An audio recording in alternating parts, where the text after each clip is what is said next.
केला बेचने वाली चुड़ैल। एक बार की बात है, जादूपुर नाम के एक गांव में करतब दिखाती एक औरत एक रेड्डी के लिए गांव में आती है। आइए आइए मेहरबान कदरदान, खाइए रोहड़ा के ताजे ताजे केले। कभी खाए नहीं होंगे ऐसे केले, पीले पीले केले खाइए।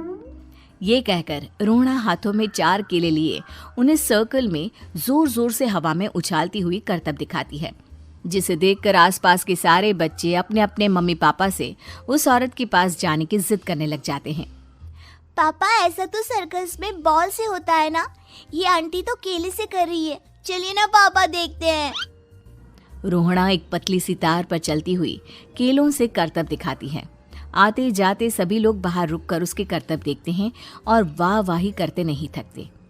जैसे ही एक आदमी पास आकर उसे पैसे देने लग जाता है, तब वो कहती है, अरे नहीं नहीं साहब, मैं करतब तो बच्चों के मन को बहलाने के लिए करती हूँ।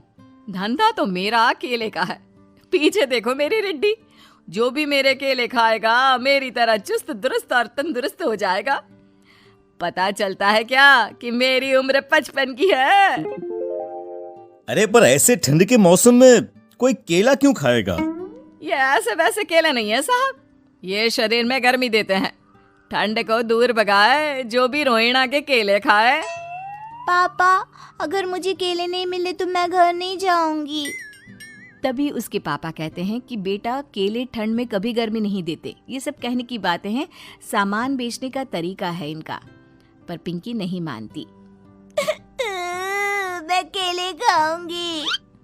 पिंकी की जिद के आगे नत्थू हार जाता है और उसे केले खरीद कर दे देता है। पिंकी खुश होकर केले घर ले आकर खाती है। अब मैं भी करतब करूंगी, कितना मजा आएगा। जादुई केले। पिंकी पहला केला खत्म भी नहीं करती कि वो बेहोश हो जाती है।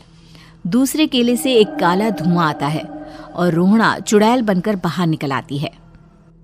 मेरे भूतिया केले बच्चे न खाए, ऐसा हो ही नहीं सकता। जादूपुर वालों, कब तक बचोगे? आ गई हूं मैं रोहड़ा, जिसका कोई नहीं कर सकता सामना। रोहड़ा पिंकी को गोद में उठाकर काले धुएं में कहीं गायब हो जाती है। शाम के वक्त नत्थू घर लौटता है और पिंकी को घर में ना पाकर उसकी माँ से कहता है, माँ पिंकी कहाँ है?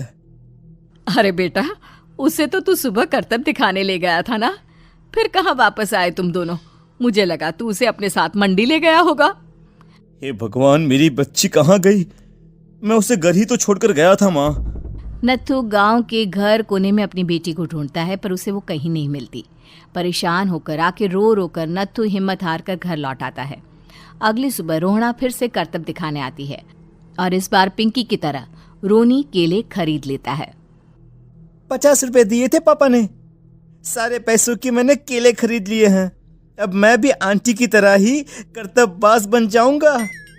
यही सोचते हुए रोनी केले खाता है और पहला अकेला केला आधा खत्म भी नहीं करता कि चुड़ैल उसके सामने आ जाती है। मेरे साथ चलने का समय आ गया है रोनी। ये तो बस शुरुआत है। अब इस गांव के सारे बच्चे धीरे धीरे मेरे कब्जे में होंगे, एक बच्चा भी नहीं बचेगा।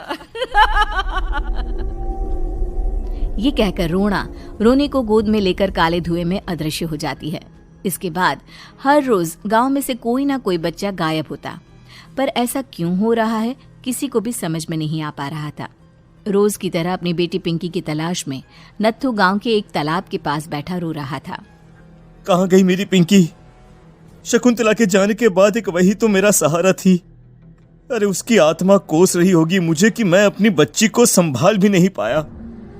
नत्थू ये कहता हुआ रो ही रहा था कि तभी तालाब में से उसे शकुंतला की आवाज सुनाई देती है। कहाँ थी तुम शकुंतला? हमारी बच्ची और सारे गायब हुए बच्चे रोहड़ा के कब्जे में हैं। वो बच्चों को जो केले देती है उससे बच्चे बेहोश हो जाते हैं और उसके कब्जे में आ जाते हैं और वो उन्हें ले जाकर काली दुनिया में ले जाती है। पर वो ऐसा क्यों कर रही है? ये मैं नहीं जानती, पर उस दुनिया का रास्ता मैं आपको बता सकती हूँ। जहां ये नदी खत्म होती है वहां एक केले का पेड़ है, उसके नीचे एक दरवाजा है, वहीं से रास्ता जाता है उस दुनिया का। ये कहकर शकुंतला की आत्मा गायब हो जाती है। गांव के सभी लोग झुंड बनाकर उसी रास्ते से काली दुनिया में चले जाते हैं और वहां देखते हैं कि सारे बच्चे वहां काम कर रहे थे। पापा मुझे ले चलो यहाँ से। पापा पापा। सभी बच्चे अपने मम्मी पापा से लिपट जाते हैं। तो तुम लोग यहाँ तक आ गए? क्यों हमारे बच्चों को पकड़ लिया तूने? तुझे शिकार ही बनाना है तो ले, हम सब आ गए हैं, हमें खा ले। नहीं, मुझे बच्चे चाहिए। मेरे बच्चे के बदले तुम लोगों के बच्चे। क्या मतलब? मैं इसी गांव में रहने वाली एक औरत थी। केले की चोरी के इल्जाम में मेरे बेटे को गांव वालों ने इतना मारा कि वो मर गया। उसी दिन मैंने ठान लिया कि गांव वालों का भी वही हाल करूंगी। कुछ दिन बाद बेटे के चले जाने के दुख में मैं भी मर गई और मेरी भटकती आत्मा एक चुड़ैल बन गई। और फिर मैंने बदला लिया तुम सबके बच्चे छीनकर। बर्दाश्त नहीं कर पाए ना? सोचो मुझ पर क्या बीती होगी। हमें माफ कर दो रोना। पता नहीं ये किसकी गलती थी, पर हम सभी माफी मांगते हैं। हमारी खुशियां लौटा दो, तुम भी तो एक माँ हो। गांव वालों की बात सुनकर रोना का मन पिघल जाता है और वो बच्चों को छोड़ देती है। उसके बाद काली दुनिया बच्चों के लिए जादुई दुनिया बन जाती है। अब कोई भी कभी भी वहां आ जा सकता था।